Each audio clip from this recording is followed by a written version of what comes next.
గౌరవనీయులు శ్రీధర్ బాబు గారు నా పేరు తీసుకొని ప్రస్తావించేది కనుక సభ రికార్డును సెటరైట్ చేయాలని చెప్పి నా ఉద్దేశం అధ్యక్ష. బీఆర్ఎస్ హయాంలో ఒక్క టీచర్ రిక్రూట్మెంట్ జరగలేదని సత్యదూరమైన విషయం మాట్లాడారు అధ్యక్ష.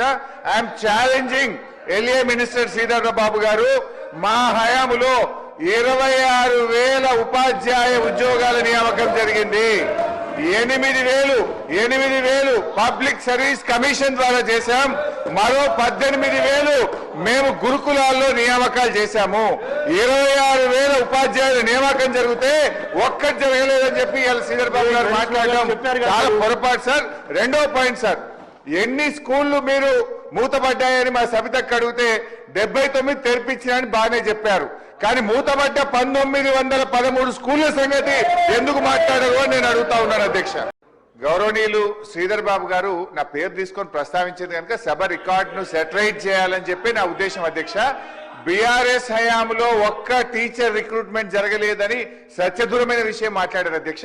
I'm challenging LA minister Sridhar Babu garu, మా హయాంలో 26,000 ఉపాధ్యాయ ఉద్యోగాల నియామకం జరిగింది. 8,000 పబ్లిక్ సర్వీస్ కమిషన్ ద్వారా చేశాం.